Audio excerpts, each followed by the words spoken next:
Hello मेरे प्यारे दोस्तों, तो कैसे हैं आप लोग। मैं और उम्मीद करता हूं कि आप लोग बहुत अच्छे होंगे, अपने घर में होंगे, स्वस्थ होंगे, मस्त होंगे और हमारे साथ पढ़ रहे होंगे।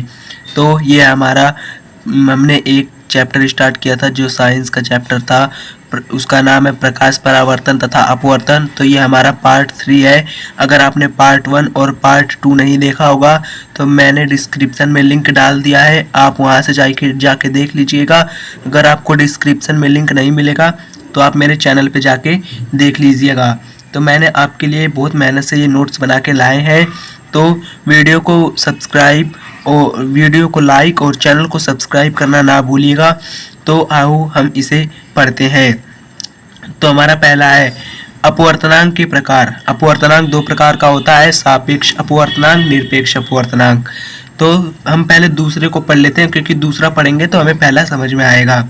तो निरपेक्ष अपवर्तनांक, जब प्रकाश की किरण निरपेक्ष अपवर्तनांक, जब प्रकाश की किरण वायु निर्गत से किसी माध्यम में गति करती है तो हम वायु के सापेक्ष उस माध्यम का अपवर्तनांक ज्ञात करते हैं, जिसे निरपेक्ष अपवर्तनांक कहते हैं। उदाहरण, वायु के सापेक्ष जल का अपवर्तनांक, यानी जल का निरपेक्ष अपवर्तनांक। तो यह एक अदिश राशि होती है, इसका कोई मात्रक नहीं होता, न ही बीमा है। इसे मात्रक तथा बीमा हीन राशि कहते हैं।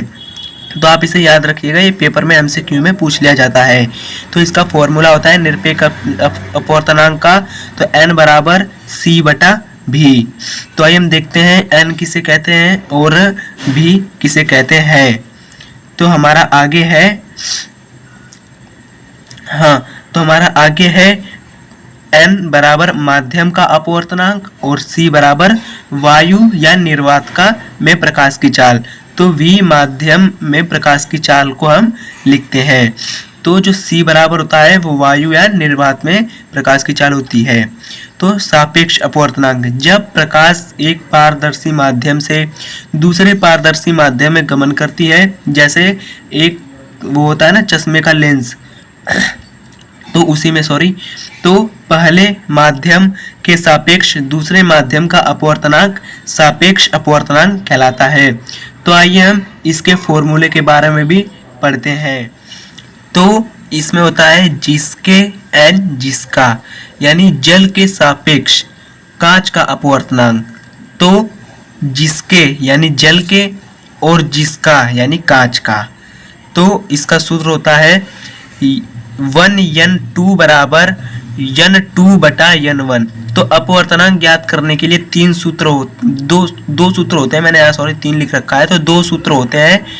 जब दोनों माध्यम में अपवर्तनांक दिए हैं तो इसका सूत्र होता है 1n2 बराबर n2/n1। तो जब दोनों माध्यम में प्रकाश की चाल दिया हो तो 1n2 बराबर v1/v2, यानी प्रकाश की चाल को हम v1 और v2, यानी इसमें v1 होगा, इसमें हमारा v1 जो हमारा था ना जल के सापेक्ष कांच का अपवर्तनांक, तो उसमें हमारा v1 होगा जल और v2 होगा कांच। तो उत्तल दर्पण यानी अवतल लेंस और अवतल दर्पण यानी उत्तल लेंस। जो उत्तल दर्पण का प्रोसेस होता है वो अवतल लेंस पर लागू होता है और अवतल दर्पण का प्रोसेस उत्तल लेंस पर लागू होता है। तो आइए हम इसे आगे और डिटेल से पढ़ते हैं। तो 2 वृत्त पृष्ठों या एक वृत्त तथा दूसरा समतल पृष्ठ से मिलकर लेंस का निर्माण होता है, इसमें पारदर्शी माध्यम होता है। तो लेंस 2 प्रकार का होता है, उत्तल लेंस और अवतल लेंस। तो आइए हम पढ़ते हैं अपने लेंस के बारे में। तो वे लेंस जो दिखने में किनारों पर पतले तथा माध्य में मोटे होते हैं उन्हें उत्तल लेंस कहते हैं, अर्थात ये 2 उभरी हुई पृष्ठ से मिलकर बने होते हैं। ये आपतित प्रकाश किरण को इकट्ठा करते हैं अर्थात अभिसारित करते हैं, इसलिए इन्हें अभिसारी लेंस भी कहते हैं। तो मैंने आपको पार्ट 1 में बताया था कि जो अभिसारी होते हैं वो प्रकाश किरण को इकट्ठा करते हैं और जो अपसारी होते हैं वो प्रकाश किरण को फैलाते हैं। अगर आपने पार्ट 1 और पार्ट 2 नहीं देखा है तो आपको ये पार्ट 3 समझ में नहीं आएगा और ये हमारे वीडियो का आखिरी पार्ट है। तो हमारा ये वीडियो 3 पार्ट में है, तो आप पहले जाके पार्ट 1 और पार्ट 2 को देखिए, तभी आपको पार्ट 3 समझ में अच्छे से आएगा। तो इन लेंसों को जब देखा जाता है तो ये किनारों से मोटे होते हैं तथा मध्य में पतले होते हैं, अवतल लेंस कहलाते हैं। यह अपसारी लेंस भी कहलाते हैं। तो अपसारी जो प्रकाश किरण को फैला देते हैं, तो ये अपसारी लेंस होते हैं जो प्रकाश किरण को फैला देते हैं, और हम इसे अवतल लेंस से जानते हैं। तो हमारा आगे है, दो वृत्त पृष्ठों से घिरा हुआ कोई पारदर्शी माध्यम लेंस कहलाता है। लेंस से अपवर्तन होता है। लेंस में प्रकाशिक केंद्र से जाने वाली किरणें बिना विचलन के सीधे निकल जाती हैं और प्रकाशिक केंद्र को O से दर्शाते हैं। मैं आपको आगे बताऊंगा, इसका चित्र भी दिखाऊंगा। तो उत्तल लेंस में प्रकाश किरणें अपवर्तन के पश्चात मुख्य तो फोकस से होकर जाती है।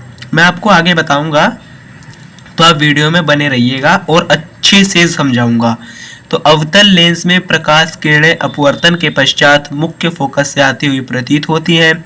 अवतल लेंस का प्रथम जो फोकस होता है और मुख्य फोकस होता है, और उत्तल लेंस का द्वितीय फोकस f2 मुख्य फोकस होता है। तो प्रकाशिक केंद्र से मुख्य फोकस की दूरी जो होती है वो फोकस दूरी कहलाती है। तो हमारा आगे है, उत्तल लेंस में प्लस vi फोकस दूरी होती है और अवतल लेंस में माइनस की फोकस दूरी होती है। तो लेंस से प्रतिबिंब बनने के नियम, तो आइए देखो, मैं आपको यहाँ सब अच्छे से समझाऊंगा। तो देखो, हमारा पहला था कि जो O से यानी प्रकाशिक केंद्र से आती है वो बिना विचलन के सीधे निकल जाती है, यानी जब यहाँ से प्रकाश किरण आएगी तो वो बिना विचलित हुई सीधे निकल जाएगी। और जो हमारा ये देखो, हमारा ये उत्तल लेंस है, तो यहाँ हमारा 0 होता है और 0 के इधर माइनस होता है और 0 के इधर प्लस होता है। आपने मैथ में पढ़ा होगा इसके बारे में। तो ये फोकस जो दूरी होती है ये सेकंड होती है, ये प्लस की साइड होती है, तो जो इसकी फोकस दूरी होती है ये हमेशा पॉजिटिव होती है, और उत्तल लेंस की फोकस दूरी इधर होती है। मैं आपको आगे वीडियो में दिखाऊंगा। तो मुख्य फोकस के समांतर, जो मुख्य अक्ष के समांतर जाने वाली प्रकाश किरणें अपवर्तन के पश्चात मुख्य फोकस पर मिलेगी। तो देखो, जब यहाँ से जब प्रकाश किरणें आती हैं तो ये मुख्य फोकस से जाती हैं, यानी यहाँ पर जो आके मिल जाती हैं, यानी एक जगह इकट्ठा हो जाती हैं। तो फोकस से आने वाली प्रकाश किरणें मुख्य अक्ष के समांतर हो जाती हैं, यानी पहले का उल्टा है ये दूसरा, यानी यहाँ से जो प्रकाश किरणें आती हैं ये यहाँ से समांतर हो जाती है। तो जो हमारा तीसरा है, आइए हम उसे पढ़ते हैं। तीसरा नहीं है ये, इसके बारे में पॉइंट है। तो पॉइंट है, उत्तल लेंस से वास्तविक तथा उल्टा प्रतिबिंब का निर्माण होता है और अवतल लेंस ऋणात्मक प्रतिबिंब बनाता है।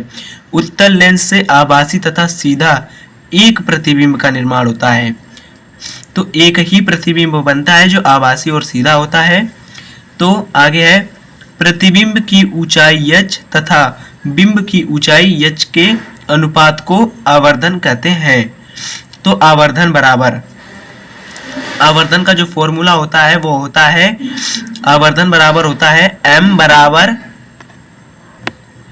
तो आवर्धन को हम m से दर्शाते हैं और प्रतिबिंब की ऊंचाई आकार लंबाई को हम v से दर्शाते हैं और वस्तु की ऊंचाई आकार लंबाई को u से दर्शाते हैं।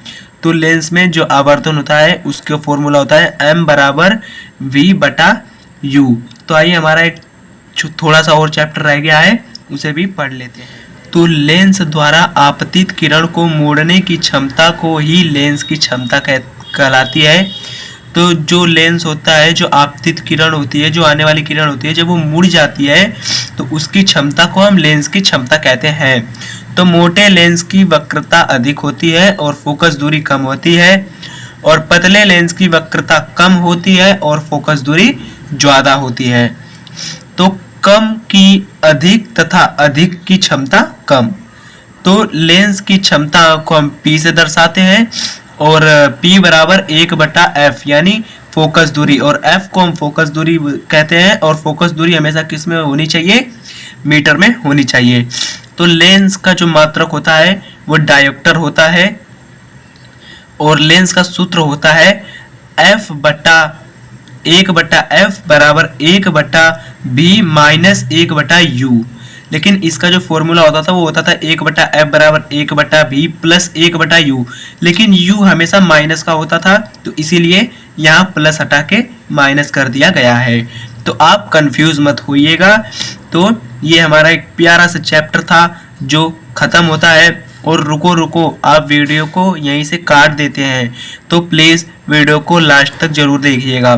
तो आपके सपोर्ट से बहुत लोग विकसित हुए हैं, तो आप भी हमें दिल से सपोर्ट करिए ताकि हमें भी पता लगे कि हाँ आप लोग सपोर्ट कर रहे हैं। और जब आप लोग हमें सपोर्ट करते हैं तो हमारा जो मोटिवेशनल होता है, जो हमारा मोटिवेशन होता है, उसमें लाख गुना बढ़ोतरी होती है और हम अनेक वीडियो बनाते रहते हैं।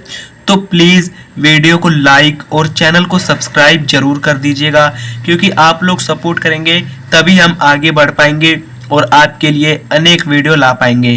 तो मिलेंगे आपसे अपनी अगली वीडियो में, और हमारी जो अगली वीडियो आएगी वो आएगी मानव नेत्र तथा रंग बिरंगा संसार पर।